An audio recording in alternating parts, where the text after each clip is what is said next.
ஓம் சாந்தி. எல்லோரும் குஷியாக இருக்கிறீங்களா? 1/6/2026 சக்கர் முரளி. இனிமையான குழந்தைகளை, இந்த பழைய உலகத்திலிருந்து உங்களுடைய முகத்தை திருப்பிக்குங்க அப்படின்னு அர்த்தம். இந்த பக்கம் பார்க்கக்கூட செய்யாதீங்க பழைய உலகத்துன்றது. அப்படின்னா பார்க்காம இருக்கிறது, அதன் பக்கம் கவனம் போகக்கூடாதுன்னு அர்த்தம். ஸோ அப்போ தான் ஜீவன் முக்தி அடைய முடியும். அதுக்கு தெய்வீக பழக்கங்களையும் தாரணை பண்ணணும் இல்லையா? சொர்க்கத்தில் தெய்வீக குணமுடையவர்கள் தான் இருப்பாங்க. ஸோ அப்போ அங்கே போகணுன்னா நமக்குள்ளே இப்போ தெய்வீக குணங்கள் இருக்கணும். இதை தான் பாபாவுடைய ஸ்ரீமத். கலியுகத்தை பார்க்காதீங்க, தெய்வீக குணத்தை தாரணை பண்ணிக்கோங்க. சொர்க்கத்துக்கு போகிறதுக்கான வழி இது தான்.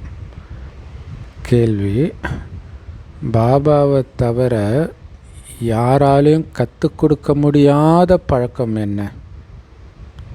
தூய்மையாக இருக்கிறது, மற்றவர்களும் தூய்மையாக மாற்றுறது. இது தான் எல்லாத்தையும் விட மிகப்பெரிய தெய்வீக பழக்கம். அதுவும் குடும்பத்தில் இருந்துக்கிட்டே தூய்மையாக இருக்கிறது. ஒரு பாபாவை தவிர யாராவது இதை கற்றுக் கொடுக்க முடியுமா? சன்னியாசிகள் என்ன பண்ணுவாங்க? அவங்கள மாதிரி சன்னியாசம் வாங்கிட்டு வந்துடுங்கன்னு தான் சொல்லுவாங்க. ஸோ பாபாவை தவிர குடும்பத்தில் இருந்துக்கிட்டே தூய்மையாக இருக்கிற பழக்கத்தை கற்றுக் கொடுக்கவே முடியாது. ஸோ நம்மளுடையது எல்லையற்ற சந்நியாசம். குடும்பத்தில் இருந்துக்கிட்டே ஒட்டுமொத்த உலகத்தையும் புத்தியினால் மறக்கிறோம். ஸோ தூய்மையை கடைப்பிடிச்சாலே போதும், மற்ற எல்லா பழக்கங்களும் தானாகவே வந்துடும் இல்லையா? தூய்மை தான் எல்லாத்துக்கும் ஆதாரம். பாடல். ஸோ இன்றைக்கி நாம் மனிதர்கள் இருளில் இருக்கிறோம். ஓம் சாந்தி. குழந்தைங்க பாட்டுடைய ஒரு வரியை கேட்டீங்க. ஒரு பக்கம் பக்தி மார்க்கத்தை சார்ந்த உலகம், இன்னொரு பக்கம் ஞான மார்க்கத்தை சார்ந்த குழந்தைகளாகிய நீங்கள். அவங்க பக்தியின் படியில் ஏறுறாங்க, நாம் ஞானத்தின் படியில் ஏறுறோம். ஆனால் பக்தியின் படியில் நாம் இறங்குறோம் இல்லையா? பக்தியில் இறங்க ஞானத்தில் ஏறிட்டு இருக்கிறோம், அல்லது ஞானத்தில் ஏற பக்தியில் இறங்குறோம். அதாவது பக்தி பழக்கத்திலிருந்து விடுபடுறோம். அரை கல்பமாக நாமளும் பக்தியின் படியில் தான் ஏறிட்டு இருந்தோம். ஸோ பக்தி கூட ஆரம்பத்தில் தூய்மையாக தான் இருக்கும், பிறகு தான் அழுக்காயிடுது. ஸோ முற்றிலும் கண்மூடித்தனமான மூட நம்பிக்கையில் வந்துடுறாங்க, எதையுமே புரிஞ்சுக்கிறது கிடையாது. ஆனால் கரெக்டாக பாடுறாங்க, நம்ம இருட்டில் இருக்கிறோம், சத்குரு இல்லைனாலே கார் இருள் அப்படின்னு பாடுறாங்க. இங்கே நிறைய குருமார்கள் இருக்கிறாங்க, ஆனால் உண்மையான குரு யார்? சாது சன்னியாசிகள், மகாத்மாக்கள், பக்தர்கள் எல்லாருமே சாதனா பண்ணுறாங்க, கடவுளையும் நினைக்கிறாங்க, சாஸ்திரம் வேத உபநிடதங்களை படிக்கவும் செய்கிறாங்க. இருந்தாலும் பகவான் எப்போ வராரோ அப்போ தான் நமக்கு சத்கதி கிடைக்கும்னு சொல்கிறாங்க. அப்போ எதுக்கு இதெல்லாம் பண்ணுறாங்க? சத்கதி கொடுக்குற வள்ளலை தான் பதித்த பாவனர்னு சொல்கிறோம். குழந்தைகளாகிய நீங்கள் கார் இருளில் இருக்கிறீங்க, இப்போ ஞான வெளிச்சத்தில் வந்திருக்கிறோம். ஏன்னா இப்போ தான் நம்ம பதித்த பாவனர் பாபாவை தெரிஞ்சிருக்கிறோம். அதனால்தான் ஞான வெளிச்சத்தில் வந்திருக்கிறோம். அதனால் நாம் அவரை நினைக்கவும் செய்கிறோம்.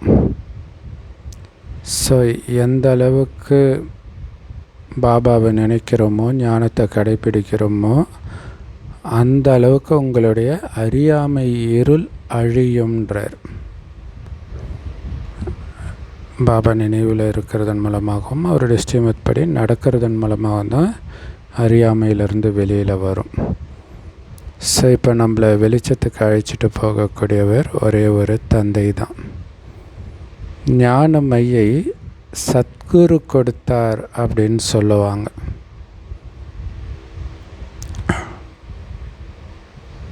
ஸோ அந்த மை கண்ணில் போடுற அந்த மை கிடையாது. இது ஞானத்தின் விஷயம் இல்லையா? ஸோ இந்த ஞான கண் மூலமாக எல்லாம் தெரியுது இல்லையா? அதுமாரி ஞானக்கண்மை, ஞானத்தின் கூடவே யோகமும் இருக்குது.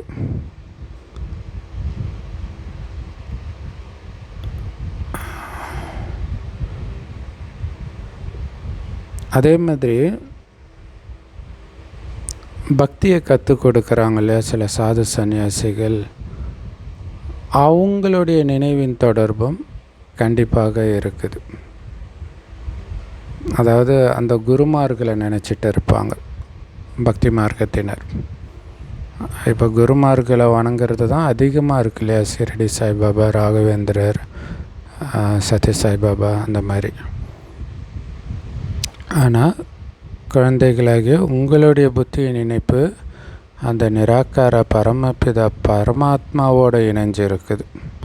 இப்போ அவர்களுக்கும் நமக்கும் எவ்வளோ பெரிய வித்தியாசம் பாருங்கள். ஆனால் உங்களில் கூட வரிசைக்கிரமம் இருக்குது கண்டிப்பாக.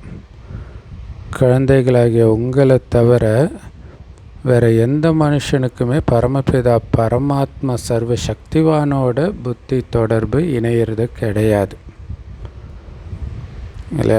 நமக்கு தான் சதாகாலம் அவரை நினைக்கல அப்படின்னாலே அவ்வளோ குற்றமனப்பான்மை வருது. ஐயோ இவ்வளோ நேரம் பாபா நினைவில் இல்லாமலே இருந்துட்டுமே அப்படின்ட்டு. அந்த மாதிரி குற்றமனப்பான்மையில் மனிதர்கள் இருக்கிறாங்க. ஸோ நீங்கள் தான் பாபாவோடவும் புத்தியை இணைக்கிறீங்க, முக்தி தாமத்தோடவும் புத்தியை இணைக்கிறீங்க, அதாவது பரந்தாமத்தோடு. அடுத்தது ஜீவன் முக்தின்னு சொல்லக்கூடிய சொர்க்கத்தோடவும் புத்தியை இணைக்கிறீங்க. இந்த மூணையும் சதா நினைவு பண்ணிக்கிட்டே இருக்கிறீங்க. ஸோ ஜீவன் முக்தி அடையணுன்னா தெய்வீக பழக்க வழக்கங்கள் இருக்கணும். இந்த நேரம் எல்லாருடைய பழக்க வழக்கங்களும் அசுரத்தனமாக தான் இருக்குது. பரமபிதா பரமாத்மாவுடைய குணங்களை மகிமைப்பாடுறாங்க இல்லையா? மனித சிருஷ்டியின் விதை வடிவமாக அவர் இருக்கிறார். சத்தியமானவராக, சைத்தன்யமானவராக, ஆனந்த கடலாக, ஞானக்கடலாக இருக்கிறார். அதான் சச்சித் ஆனந்த ஸ்வரூபமாக இருக்கிறார்னு சொல்கிறது. சதா காலத்துக்கும் அவர் தூய்மையின் கடல் தான் இல்லை. அவர் மேலே சின்ன கரை கூட படிகிறது கிடையாது. ஸோ அதனால் அவருடைய இந்த பதவி, அதாவது சச்சித்தானந்த ஸ்வரூபம், ஞானக்கடல், தூய்மையின் கடல்ன்ற இந்த பதவி அழிவற்றதாக இருக்குது. வேறு யாருக்குமே இது பொருந்தாது இல்லை. இப்போ நம்ம ஆகிட்டு இருக்கிறோம், அப்புறம் சத்தியோகத்துக்கு போனோடனே ஞானம் மறந்துடும். அப்புறம் தூய்மையாக இருந்தாலும் கண்டினியூஸாக இருக்க போகிறதில்ல, கொஞ்சம் கொஞ்சமாக அது குறைஞ்சிக்கிட்டே வரப்போகுது. ஆனால் பாபாவுக்கு மட்டும்தான் இது அழிவற்ற பதவியாக இருக்குது. இப்போ நாம் தூய்மையின் கடலாக, ஞானத்தின் கடலாக ஆகிறோம். இருந்தாலும் எல்லைக்குட்பட்டவர் தான் இல்லையா? இந்த ஒரு பிறவியில் மட்டும்தான் ஞானக்கடல். ஆனால் பாபாவோ எல்லைக்கு அப்பாற்பட்டவர், என்றென்றைக்கும் ஞானக்கடலாக இருக்கிறார். உங்களை எல்லைக்கு அப்பாற்பட்டவராக பாபாவாலையும் மாற்ற முடியாது இல்லை. எல்லா ஜென்மமும் தூய்மை கடலாக, ஞானக்கடலாக மாற்ற முடியாது. அப்படி ஒரு வேளை மாற்றுற மாதிரி இருந்தால் இந்த சிருஷ்டியின் விளையாட்டு நடக்காது, எல்லாம் அப்படியே இருக்கிற மாதிரி ஆகிடும். அப்புறம் எப்படி 84 பிறவியை அனுபவிப்பீங்க? நீங்கள் சதா காலத்துக்கும் மாற முடியாது. இல்லை நம்ம எல்லாத்துலேருந்தும் விலகியே இருக்கிறோம் அப்படிங்கிறது சொர்க்கத்துலேயும் ஞாபகம் இருந்து அதுலேயும் எல்லாத்துலேருந்தும் விலகி இருந்தால் இப்போ எதையுமே அனுபவிக்கவே மாட்டீங்களே. அதனால தான் நீங்கள் சதா காலத்துக்கும் தூய்மையின் கடலாக ஞானக்கடலாக மாற முடியாது. உங்களை நான் எல்லைக்கு உட்பட்டவர்களாக மாற்றுறேன். 21 பிறவிக்கு நீங்கள் மாறுறீங்க. ஸோ இங்கே எல்லைக்குட்பட்டோர்ன்றது ஒரு கணக்கு இருக்குது, வரம்பு 21 பிறவிக்கு தான். அதுக்கப்புறம் தூய்மை எல்லாமே இழக்க ஆரம்பிச்சிடுறோம். நீங்கள் சதா காலத்துக்கும் மாறுறீங்க அப்படின்னு சட்டம் கிடையாது. நான் மட்டும்தான் சதா காலத்துக்கும் தூய்மையாக இருக்கிறேன் அப்படின்னு பாபாவே சொல்கிறார். நான் பரந்தாமத்தில் தான் இருக்கிறேன். என்கிட்ட தான் ஞானம் தூய்மை எல்லாம் இருக்குது. இந்த நேரம் பாபா குழந்தைங்களை காரிருளிலிருந்து விடுவிச்சு ஞானம் மற்றும் யோகத்தினால தூய்மையாக மாற்றுறாரு அப்படிங்கிறத நீங்கள் மறந்துடுறீங்க. நான் பரந்தாமத்திலிருந்து வந்திருக்கிறேன். இப்போ என்னை நினைவு செய்யுங்க அப்படின்னு பாபாவை தவிர வேறு யாருமே சொல்ல முடியாது. அதே மாதிரி என்னுடைய இந்த மகா வாக்கியங்களை வேறு யாரும் காப்பி அடிக்கவும் முடியாது. குழந்தைங்களை 21 பிறவிகளுக்கு ராஜாக்களுக்கு மேலான ராஜாவாக மாற்றுறதுக்காகத்தான் நான் வந்திருக்கிறேன். ஸோ அப்போ நீங்கள் மாறணும் இல்லையா? யார் முந்தைய கல்பத்தில் மாறினாங்களோ அவங்களே தான் இப்போவும் முயற்சி செஞ்சு மாறுவாங்க. ஸோ எத்தனை குழந்தைங்க தூய்மையாக மாறுறாங்க, எத்தனை பேர் அஜாமில் மாதிரி பாவிகளாக மாறுறாங்க அப்படின்னு நமக்கு தெரியுது. ஸோ எவ்வளோ அழுக்காக அசுத்தமாக மாறிடுறாங்க. பாபா அழுக்கான துணியை தூய்மையாக்க வேண்டி இருக்குது. ஆத்மா தான் அழுக்காக மாறுது. உங்களை மாயா எவ்வளோ அழுக்காக மாற்றி இருக்குது. வெறும் ஒரு பிறவியுடைய விஷயம் கிடையாது. இது பல பிறவிகளின் விஷயம். பல ஜென்மமாக அழுக்காக இருக்கிறோம். ஸோ அவ்வளோ அழுக்கையும் நீக்கணும். ஸோ அந்த அளவுக்கு அழுக்கு சுத்தப்படுத்துறதுக்காக லட்சியம்ன்ற சோப்பு கொடுக்குறாரு பாபா. அதை லட்சியம் வைக்கணும், அதை தான் சோப்பு இல்லையா? ஆத்மாவை தூய்மையாக்கியே தீருவன்ற லட்சியம் வச்சாலே தூய்மை ஆகும். அது சதா ஞாபகம் இருக்கணும் இல்லையா? பாபா நினச்சாதான் தூய்மை ஆகும். ஸோ நான் தூய்மை ஆகிட்டே இருக்கிறேன் நினச்சி அப்படிங்கிறது சதா மைண்டில் ஓடிக்கிட்டே இருக்கணும். நின்னாலும் எழுந்தாலும் என்ன பண்ணாலும் என்னை நினைவு செஞ்சிங்கன்னா உங்களுடைய அணைந்த நிலையில் இருக்கிற ஆத்ம தீபம் எரிய ஆரம்பிக்கும். ஸோ எந்த அளவுக்கு தந்தையாகிய என்னை நினைக்கிறீங்களோ அந்த அளவுக்கு யோகத்தினால ஆத்ம தீபம் விழித்தெழும் அல்லது கொழுந்து விட்டு எரியும். ஸோ நினைவில் தான் எல்லாமே இருக்குது. பாபா கேட்குறாரு, நான் உங்களை சொர்க்கத்துக்கு அனுப்புனேன், பிறகு பாருங்கள் மாயா உங்களை அழுக்காக்கிடுச்சு அப்படின்னு ஞாபகப்படுத்துகிறார். இப்போ மறுபடியும் உங்களை நான் சொர்க்கத்துக்கு அதிபதியாக மாற்றுறதுக்காக தான் வந்திருக்கிறேன். அதுக்காக தான் இந்த பிரம்மா மூலமாக உங்களுக்கு இந்த பாடத்தை கற்றுக் கொடுக்குறேன். ஆத்மாவோடு பேசுகிறேன். குழந்தைகளே, லௌகீக தந்தையை மறந்துடுங்க இல்லையா? பாபா சொல்லும்போதே மறந்துட்டால் தண்டனை இல்லாமல் தப்பிச்சோம். இல்லாட்டினா அங்கே அடி உதையெல்லாம் வாங்கி அவங்க பண்ணுற துரோகத்தில் அவங்கள வெறுக்க ஆரம்பிப்போம். ஆனால் அதுக்கு முன்னாடி தண்டனை அனுபவிச்சிடுறீங்களா, திடீர்னு ஷாக் ஆகுறதெல்லாம். அதுக்கு தான் பாபா பழைய உலகத்தோட புத்தி ஈடுபடுத்தாதீங்கன்னு சொல்கிறது. இந்த உலகத்தில் எல்லாமே துக்கம் கொடுக்க போகுது உங்களுக்கு. ஸோ அதில் இருக்கிற எதுக்கும் எனக்கும் சம்மந்தமே இல்லைன்னு இருந்தால் உங்களுக்கு பிரச்சனை கிடையாது. தேகம் உட்பட தேகத்தின் அனைத்து உறவுகளையும் மறந்து உங்கள் தந்தையாகிய என்ன நினச்சிங்கன்னா உங்கள் ஆத்மா தூய்மை ஆகிடும் அப்படின்னு பாபா சொல்கிறார். இல்லை, உங்கள் தேகத்தையும் மறக்கணும், அனைத்து தேகத்தின் உறவுகளையும் மறக்கணும். அப்போ மீதி என்ன இருக்கும்? வெறும் ஆத்மா தான் நான் அப்படின்னு உணர்ந்து பாபாவை நினைக்கணும். அப்போ தான் ஆத்மா தூய்மையாகும். இல்லை, வேறு எந்த நினைவும் இல்லாமல் வெறும் ஆத்மானான்ற உணர்வோடு பாபாவை நினைக்கணும். அதுதான் முக்கியமான விஷயம். இல்லை, கோயிலில் போய் கற்பூரம் ஏற்றுறதுடைய அர்த்தம் அதுதான். நம்மளுடைய ஆத்ம தீபத்தை அங்கே ஏற்றுறோம். அப்போ ஆத்ம உணர்வில் இருந்து பாபாவை நினைப்பன்றது தான் அதோடைய அர்த்தம். ஸோ நீங்கள் அப்பாவை மட்டும் நினச்சா ஆத்மா தூய்மையாகும். அப்போ தான் உங்களுக்கு எதிர்காலத்தில் புது உடம்பும் கிடைக்கும், சதோபிரதானமான உடல் கிடைக்கும். ஸோ தத்துவம் கூட தூய்மையாக மாறிடும் சொர்க்கத்தில். அதனால் அந்த தூய்மையான தத்துவத்தினால் ஆகிற உடலும் கிடைக்கிற உடலும் தூய்மையாக புதியதாகத்தான் இருக்கும். அதனால்தான் பாபா சொல்கிறார், இப்போ இந்த பழைய உலகத்தை மறந்துக்கிட்டே செல்லுங்கள். இந்த பழைய உலகத்தை பற்றி எதுவுமே உங்களுக்கு ஞாபகம் இருக்கக்கூடாது. சொர்க்கத்துக்கு போகிறோம் இதே தான் சிந்தனையில் இருக்கணும்.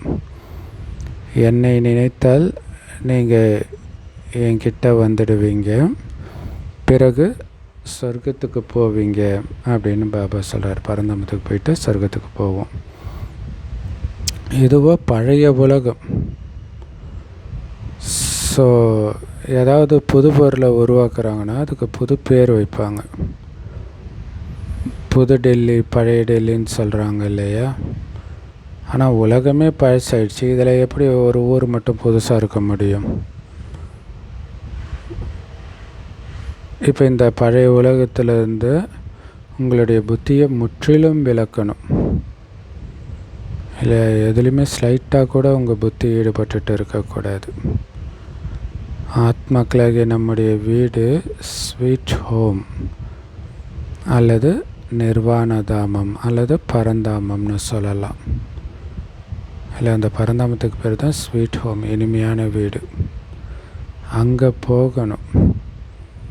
அங்கே போகிறதுக்கு உங்களை ஆத்மான்னு நிச்சயப்படுத்திக்கிட்டு பாபாவை நினைக்கணும். ஸோ அப்படி பாபா நினைவிலேயே மூழ்கி இருக்கிறீங்க அப்படின்னா கடைசி நினைவுக்கு ஏற்ப நிலையை அடையலாம்னு பாபா சொல்கிறார். இல்லை, பாபாவை தவிர எந்த நினைவும் இல்லைன்னா ஆத்ம தூய்மையாக இருக்குதுன்னு அர்த்தம். அப்போ அதற்கேற்ற தூய்மையான உலகத்தில் நம்ம பிறப்போம். அதாவது ஆரம்பத்திலே பிறப்போம். மனிதர்கள் பாருங்கள், பலரை நினைக்கிறாங்க. சிலர் குருவை நினைக்கிறாங்க, சிலர் கிருஷ்ணரை நினைக்கிறாங்க. ஆனால் கிருஷ்ணர் எங்கே போனார்னு யாருக்குமே தெரியாது. எல்லாருமே மறுபிறவி எடுத்து திரும்ப இங்கே தான் வந்தாகணும்னு பாவம் அவங்க புரிஞ்சுக்கலை. ஸோ இந்த பழக்க வழக்கமெல்லாம் சிருஷ்டியின் ஆரம்பத்திலிருந்தே வந்துட்டு இருக்குது. சத்தியுகத்துடைய ஆதியில் தேவி தேவதைகள் இருக்கிறாங்க இல்லையா? ஸோ மறுபிறவின்றது சிருஷ்டியின் ஆரம்பத்திலிருந்தே தான் நடந்துகிட்டு இருக்குது. ஏதோ இப்போ இருக்கிறவங்க தான் மறுபிறவி எடுக்கிறாங்க, சத்தியுகத்திலாம் யாரும் எடுக்கலைன்னு அர்த்தம் கிடையாது. ஆரம்பத்துலேருந்தே மறுபிறவி எடுத்துக்கிட்டே வர்றதுனால தான் மக்கள் தொகை அதிகமாகுது. ஏன்னா இது இல்லாமல் மேலேருந்து வேறு ஆத்மாக்கள் வருது. சத்தியுகத்துடைய ஆரம்பத்தில் தேவதைகள் தான் இருப்பாங்க. ஸோ அப்போ கண்டிப்பாக அங்கேருந்தே மறுபிறவி ஸ்டார்ட் ஆகியிருக்கும். முதல்ல பரிசுத்தமான மனிதர் அப்படின்னா ஸ்ரீ கிருஷ்ணர் தான். அதனால்தான் அவருக்கு நிறைய மகிமை இருக்குது. லக்ஷ்மி நாராயணனுக்கு கூட அந்த அளவு மகிமை கிடையாது. ஒரே ஆத்மா தான். பட்டு கிருஷ்ணராக இருக்கும்போது ரொம்ப பரிசுத்தமாக இருக்கும் இல்லையா, சின்ன வயசு. ஸோ குழந்தைங்க பரிசுத்தமாக சதோபிரதானமாக இருப்பாங்க இல்லையா? அதனால தான் கிருஷ்ணருக்கு அவ்வளோ மகிமை. அதனால்தான் குழந்தைங்களுடைய மகிமை பாடுறாங்க. கிருஷ்ணருக்கு நிறைய மகிமைகள் இருக்குது. ஆனால் கிருஷ்ணர் வசிக்கிற அந்த இடம் கிருஷ்ணபுரி எங்கே இருக்குதுன்னு யாருக்கும் தெரியாது. மகிமை பாடுறவங்களுக்கே தெரியாது. சத்தியுகத்தை வைகுண்டம்னு கூட சொல்கிறாங்க. பிறகு ஏன் கிருஷ்ணரை துவாபரயுகத்தில் காட்டினாங்கன்னு தெரியல.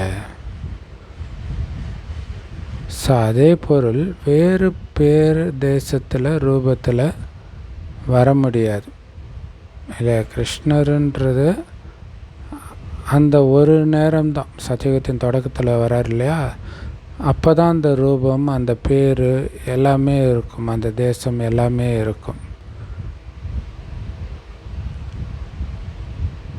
இவங்க 2 யுகத்தை கடந்து துவாபரயுகத்தில் வந்தாருன்னு சொல்லிட்டாங்க. அடுத்த ஜென்மம் எடுக்கிறாங்க அப்படின்னாலே பேரு ரூபம் எல்லாமே மாறிடும். அதே பேர் ரூபத்தில் இருக்க முடியாது. கிருஷ்ணரும் சத்தியுகத்தில் இருந்தவர்.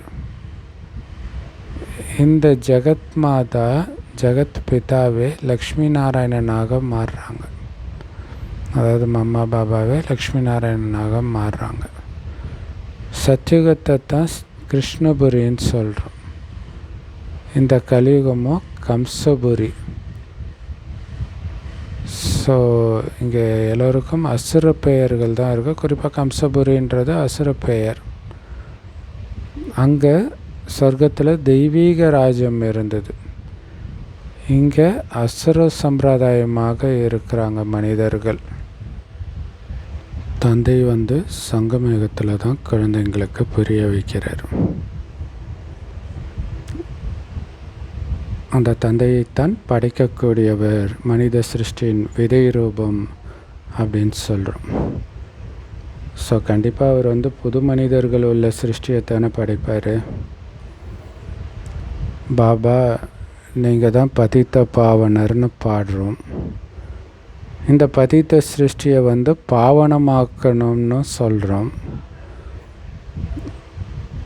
தூய்மையான உலகத்தை படைத்து தூய்மையற்ற படைப்பை அழிச்சிடுங்க அப்படின்னு நாம் சொல்கிறோம். அப்போ கண்டிப்பாக பிரம்மா மூலமாக தூய்மையான உலகத்தை படைத்து, சங்கர் மூலமாக தூய்மையற்ற இந்த படைப்பை கண்டிப்பாக அழிச்சிடுவார். ஸோ இந்த விஷயங்களை வேறு யாருமே தெரிஞ்சுக்கலை. இப்போ குழந்தைகளுக்கு நீங்கள் பாபாவோடு புத்தி தொடர்பை இணைக்கிறீங்க.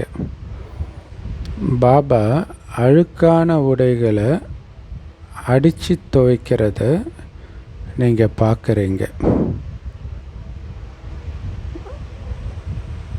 சில துணிகள் கிழிஞ்சு போயிடுது, சில துணி சுக்குநூறாயிடுது.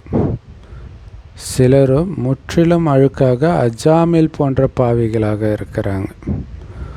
அவங்களுக்கு முற்றிலும் தாரணை ஆகிறது இல்லை. ஆக்சுவலாக துணி துவைக்கும்போது சோப்பு போடுவாங்க, அதுக்கு முன்னாடியே ஊற வைப்பாங்க, அப்புறம் சோப்பு போடுவாங்க, சோப்பு போட்டு ஊற வைப்பாங்க, அப்புறம்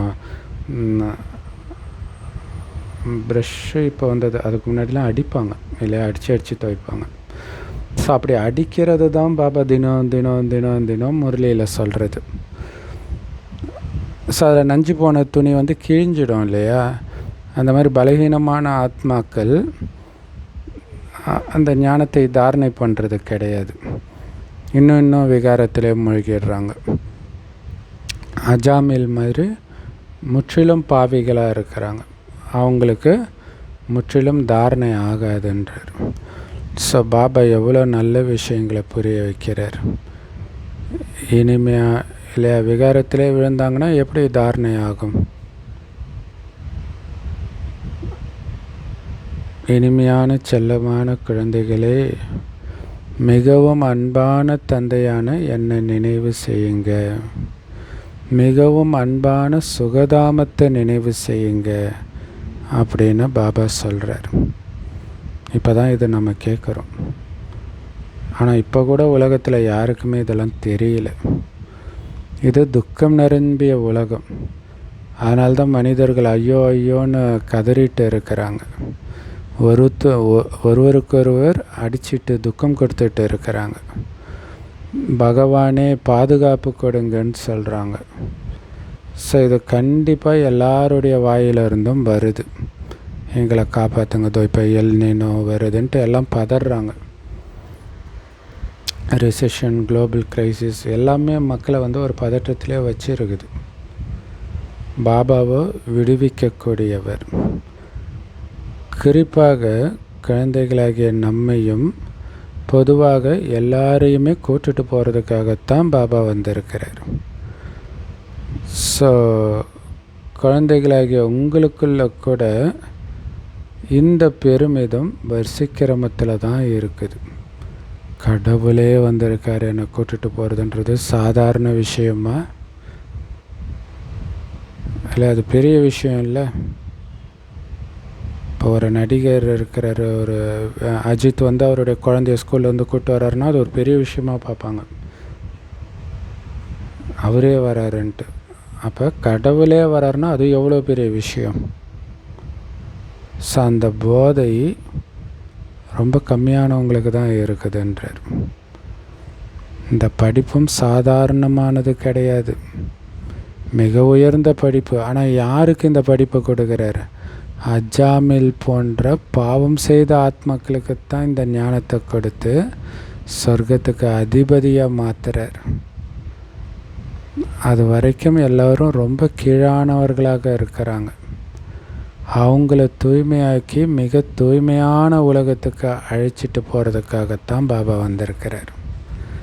அதனால் இங்கேயே நீங்கள் தெய்வீக குணங்களை கடைப்பிடிக்கணும்னு குழந்தைங்களுக்கு பாபா அடிக்கடி புரிய வைக்கிறார். இங்கே நம்முடைய புத்தியில் குறிக்கோள் இருக்குது. ஸோ இந்த மாதிரி தூய்மையின் பழக்க வழக்கங்களை பாபாவை தவிர வேறு யாருமே கற்றுக் கொடுக்க முடியாது. ஏன்னா சன்னியாசிகள் வீடு வாசலே விட்டுட்டு வாங்கன்னு சொல்லிடுறாங்க. ஆனால் இங்கே நீங்கள் வீடு வாசலை எல்லாம் விட வேண்டியது இல்லைன்னு பாபா சொல்கிறார். நீங்கள் புத்தியினால் இந்த முழு பழைய உலகத்தையும் விடணும்.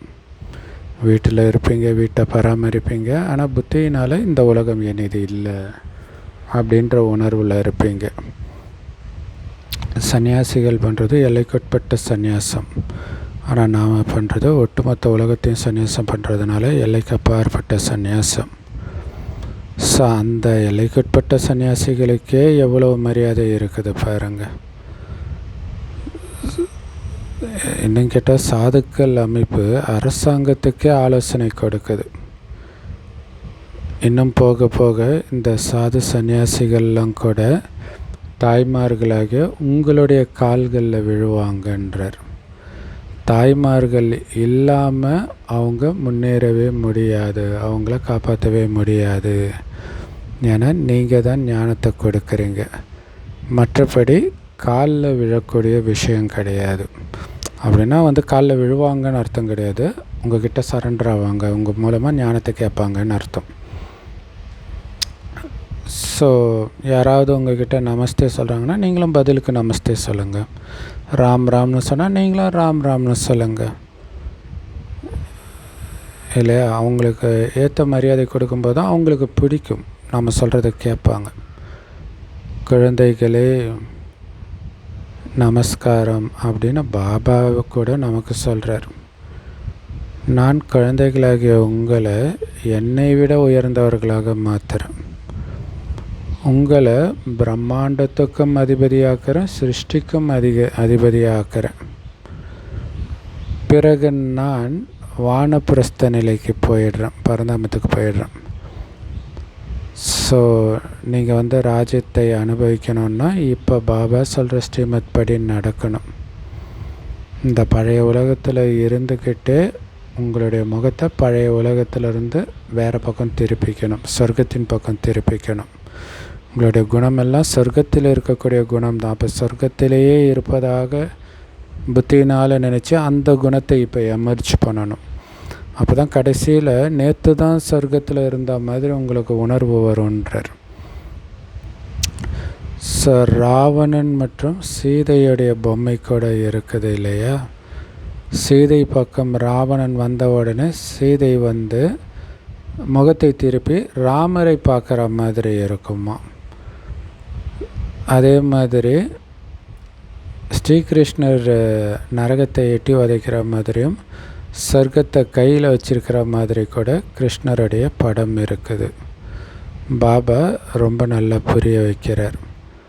ஆனால் விரல் விட்டு எண்ணி பார்க்குற அளவுக்கு தான் சில வியாபாரிகள் இந்த வியாபாரத்தை பண்ணுறாங்க. ஸோ எப்படி இந்த வியாபாரம் பண்ணுறது?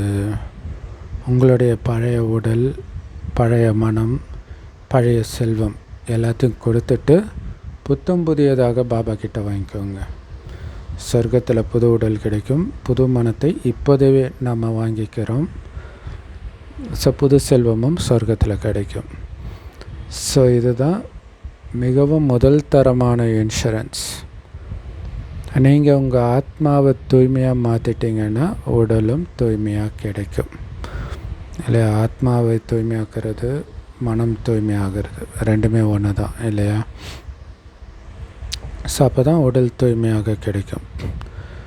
நீங்கள் சொர்க்கத்துக்கே ராஜா ஆவீங்க. ஸோ அதனால தான் பாபாவை வியாபாரி, மந்திரவாதி அப்படின்னு சொல்கிறோம் இல்லையா? ஜென்ரலாக ஒரு பழைய பொருளை வாங்கிட்டு ரொம்ப கம்மியான காசு தான் கொடுப்பாங்க வியாபாரிகள். ஆனால் பாபா பாருங்கள் எவ்வளோ கலங்கப்படமற்ற வியாபாரி, ஒன்றுத்துக்கும் உதவாததை வாங்கிட்டு சொர்க்கத்தையே கொடுக்குறார். அதனால தான் கலங்கப்படமற்ற வியாபாரின்னு சொல்கிறோம், மந்திரவாதின்னு சொல்கிறோம். அழுக்கானவர்களை தூய்மையானவர்களாக மாற்றுறது ஈஸ்வரிய மந்திரம் இல்லையா? மன்மனாபவ மந்திரம் தான் தூய்மையாக ஆக்குது. நரகவாசிகளை சொர்க்கவாசி ஆக்குங்கன்னு பாபா சொல்கிறார். எப்படிப்பட்ட முதல் தரமான மந்திரம் இது! ஸோ இதில் தான் நிறைய பிராப்தி இருக்குது. ஸோ இதன் மூலமாகத்தான் ராஜாக்களுக்கெல்லாம் மேலான ராஜாவாக நம்ம ஆகிறோம். ஸோ அதுக்கு என்னை பின்பற்றுங்கள்னு பாபா சொல்கிறார். ஸோ பிரம்மா பாபா கூட இருக்கிறார் இல்லையா? இவர் அதர்குமாராக, திருமணமானவராக இருக்கிறார். மம்மாவோ குமாரியாக, கன்னியாக இருக்கிறாங்க. ஸோ அதனால் கல்யாணம் ஆகாதவங்களுக்கு ஒரு ரோல் மாடலாக மம்மாவும், கல்யாணம் ஆனவங்களுக்கு ரோல் மாடலாக பிரம்மா பாபாவும் இருக்கிறாங்க.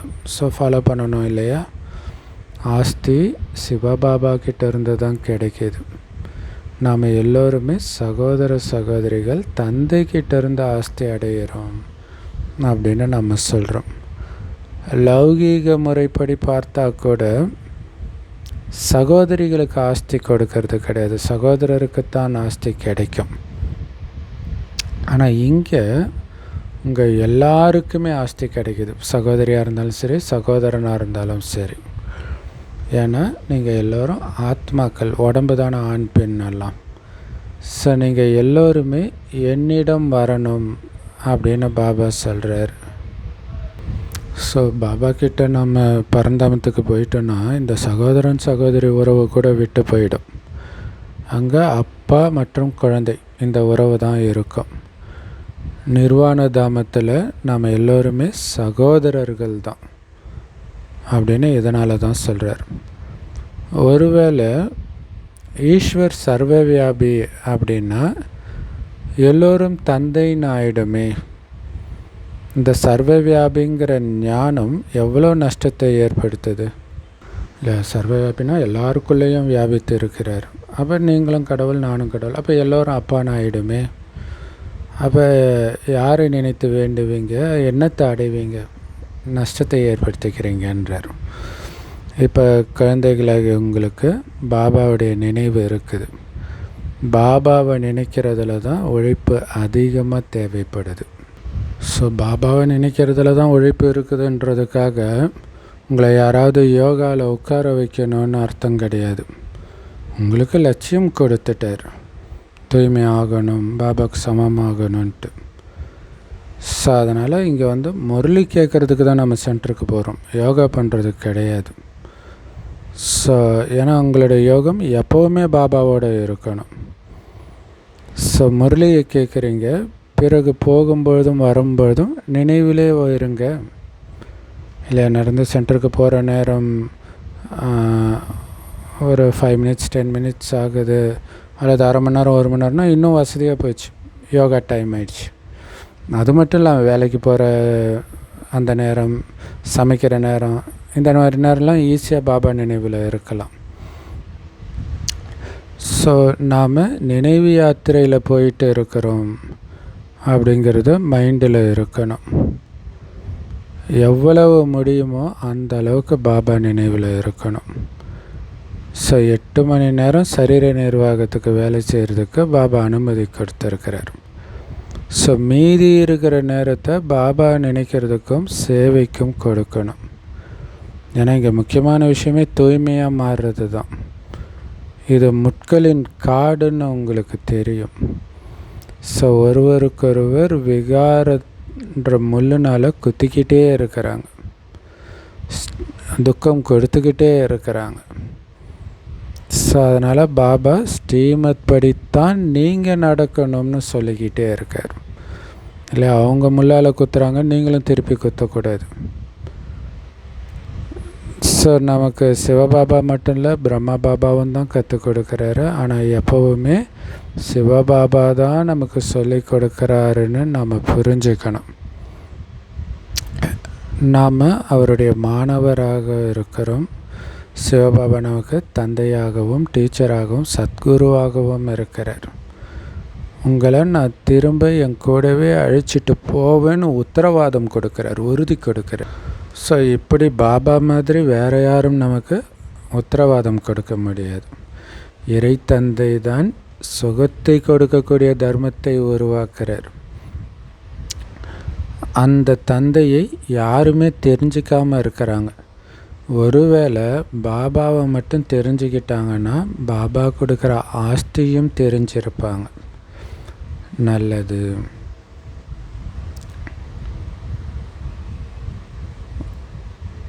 அற்புதமான முரளி கொடுத்த இனிமையிலும் இனிமையான அன்பான தாய் தந்தை பாப்தாதாவுக்கு அன்பு நினைவுகள் மற்றும் காலை வணக்கம். பாபா சொல்கிறாங்க, குறிக்கோளை எப்போவுமே உங்கள் எதிரில் வச்சு தெய்வீக குணங்களை கடைபிடிக்கணும். இல்லை லக்ஷ்மி நாராயணன் ஆகணும், அதுக்கு அவங்கள மாதிரி தெய்வீக குணங்கள் இருக்கணும், அதை மட்டுமே வெளிப்படுத்தணும். சதோ பிரதானமான உலகத்துக்கு போகணும்னா தூய்மையாகவும் ஆகணும், தெய்வீக பழக்கங்களையும் உங்களுடையதாக மாற்றிக்கணும். புத்தியினால் எல்லையற்ற சந்நியாசம் பண்ணணும். மிகவும் அன்பான தந்தை மற்றும் உங்களுடைய அன்பான சுகதாமத்தை நினைவு பண்ணணும். இந்த துக்கமான உலகத்திலிருந்து புத்தியின் தொடர்பை துண்டிக்கணும். வரதானம், எல்லாருடைய குணத்தையும் பார்த்து திருப்திப்படுத்துறதுக்கான ஆர்வத்தின் மூலமாக எப்பவும் ஒரே சீரான உற்சாகத்தில் இருக்கிற குணமூர்த்தி ஆகுங்கள். அதுக்கு விளக்கம், எப்போவுமே ஒரே சீரான ஊக்க உற்சாகத்தில் இருக்கணும்னா உங்கள் தொடர்பில் வர எல்லாரையும் திருப்திப்படுத்தணுன்றதில் ரொம்ப ஆர்வமாக இருக்கணும். அப்போ தான் உங்கள் மனநிலை ஒரே சீராக இருக்கும். அவங்க திருப்தியாக இல்லைன்னா உங்கள் திருப்தியும் அழிச்சிடுவாங்க. ஸோ அதனால் யாரை பார்த்தாலும் அவங்களுடைய தெய்வீக குணத்தை மட்டும்தான் பார்க்கணும், விசேஷ குணத்தை மட்டும்தான் பார்க்கணும். ஸோ அதன் மூலமாக அந்த தெய்வீக குணன்ற சக்தி உங்களுக்கு கிடைக்கும். அதனால் எப்போவுமே ஊக்க உற்சாகத்தோடு நிலையாக இருப்பீங்க. அவங்களுடைய குறைகளை பார்த்தா உங்களுக்கு ஊக்க உற்சாகம் இருக்காது. ஸோ அதனால் பிறருடைய விதவிதமான சொரூபங்களையும் விதவிதமான விஷயங்களையும் பார்க்கும்போதும் கேட்கும்போதும் உற்சாகம் குறையும். ஆனால் அவர்களுடைய விசேஷ குணத்தை மட்டுமே பார்க்கறதுனால, அப்படி பார்க்கறதுல உங்களுக்கு ஆர்வம் இருந்தால்தான் உங்களுடைய ஊக்க உற்சாகம் ஒரே சீரானதாக இருக்கும். ஸோ பிறருடைய தெய்வீக குணத்தை பார்க்குற பழக்கம் இருக்கிறதுனால நீங்களும் தெய்வீக குணமூர்த்தியாக ஆகிடுவீங்க. சூப்பரான பாயிண்ட் இல்லையா வரதானம்? ஸோ விசேஷ குணங்களை மட்டுமே பாருங்கள், பிறரை திருப்திப்படுத்தணும் இல்லை. அந்த விசேஷ குணத்தை வர்ணனை பண்ணாலே அவங்க திருப்தி ஆகிடுவாங்க. எதை பார்க்குறீங்களோ அதை தான் வர்ணனை பண்ணுவீங்க இல்லையா? ஸோ அப்போ உங்களுடைய ஊக்க உற்சாகம் ஒரே சீராக இருக்கும்.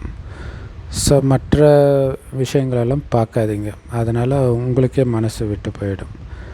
ஸ்லோகன்.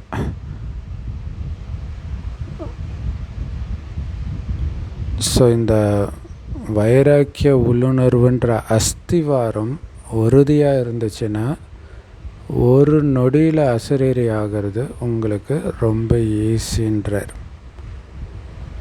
இல்லை. மாபெரும் வைராக்கிய உள்ளுணர்வு, அதுதான் அஸ்திவாரமே.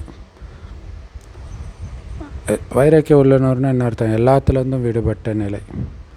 அப்படி இருந்தால் ஒரு நொடியில் ஈஸியாக அசரீரி ஆகிடுவீங்களே. எதுலையாவது புத்தி மாட்டிக்கிட்டு இருந்தால் தான் அசரீரி ஆகிறது கஷ்டம். அதிலிருந்து புத்தியை விளக்கணும் இல்லையா? அவ்யக்த இஷாரா. சதா முகமலர்ச்சியோடு இருக்கிறதுக்கு உங்களுடைய இயல்பான குணத்தை சரளமாக்கிக்கோங்க. பொறுமையுள்ளவர் ஆகுங்கள். அப்போ தான் எப்போவுமே முகமலர்ச்சியோடு இருப்பீங்க.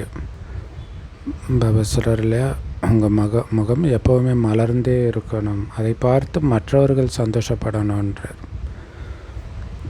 அதுக்கு அந்த சிடுமூஞ்சி ஆட்டம் கடினமாக இருக்கக்கூடாது. சமஸ்காரம் அப்படி சரளமாக ஈஸி கோயிங்காக இருக்கணும். என்ன ஆனாலும் பொறுத்துக்கணும், பொறுத்துக்கிறதுல இமயமாக இருக்கணும். அப்போ தான் எப்போவுமே முகமலர்ச்சியோடு இருக்க முடியும். ஸோ அப்படி தான் குந்தி தேவி இருப்பாங்க. ஸோ குந்தி தேவி தான் கரெக்டான எக்ஸாம்பிள், திரௌபதி கிடையாது. திரௌபதி ஆவுனா கோபப்பட்டுட்டு இருப்பாங்க. குந்தி தேவி தான் பொறுமையின் சிகரமாக இருப்பாங்க மகாபாரதத்தில். ஸோ உங்களுடைய முகத்தை எப்போவுமே மலர்ச்சியோட சந்தோஷமாக வச்சுக்கணும். ஏன்னா இதுதான் சங்கமயுகத்துடைய மிகப்பெரிய பரிசு, குஷி. ஸோ அதனால் முகத்தில் ஒருபோதும் குழப்பத்தின் சாயல் கூட இருக்கக்கூடாது. பாபா கேட்குறாருல, நீங்களே வாடி போனீங்கன்னா மற்றவர்களுடைய நிலைமை என்ன ஆகும்? அதனால் குழப்பமே இருக்கக்கூடாது, அந்த தெளிவு இருந்துக்கிட்டே இருக்கணும். எப்படி பௌர்ணமி முழு நிலவு தெளிவாக இருக்குது, அந்த மாதிரி உங்களுடைய முகம் சதா மலர்ந்து இருக்கணும். மற்றவர்கள் உங்கள் முகத்தை பார்க்கும்பொழுது அவங்க முகம் தெரியணும், அந்த மாதிரி உங்கள் முகம் பளிச்சுன்னு இருக்கணுன்றார். அப்படின்னு அர்த்தம் அவங்களுடைய உண்மையான குணம் தெரியணும். இப்படித்தானே நான் ஒரு காலத்தில் இருந்தேன் அப்படின்னு தெரியணும். ஸோ நமக்கே அந்த மாதிரி அமைதியாக இருக்கிறவங்க கிட்ட தான் பேசணும்னு தோணும் இல்லையா? ஸோ இதுக்கு என்ன பண்ணணும்? உங்களுடைய இயல்பான குணத்தையே சரளமானதாக அமைச்சுக்கோங்க. இல்லை, சரளமாக இருக்கிறது தான் உங்களுடைய இயல்பான குணமாகவே இருக்கணும். பொறுமைசாலி ஆகுங்கள். எதுக்கெடுத்தாலும் எரிஞ்சு விழுந்துட்டு ஒரு அப்படி நக்கல் நயாண்டி பேசினா அவங்கக்கிட்ட யாருமே போக மாட்டாங்க. இல்லை, அப்படியே பொறுத்தார் பூமி ஆழ்வார்னுவாங்க. பூமியில் இருக்கிற எல்லாருடைய மனசையும் அவங்க ஆட்சி செய்வாங்க, எல்லோருக்கும் அவங்கள பிடிக்கும். அதனால் உங்களோட குணத்தை சரளமாக வச்சுக்கிட்டு பொறுமையின் சிகரமாக இருந்தால் உங்களுடைய முகம் எப்போவுமே குழப்பத்தில் வராது. சிரித்த முகத்தோட மலர்ந்து காணப்படுவீங்க. சூப்பரான அவ்யக்த இஷாராவும். Om Shanti. Love you BapDada. Thank you BapDada. குஷியாக இருங்க, குளிர்ச்சியாக இருங்க.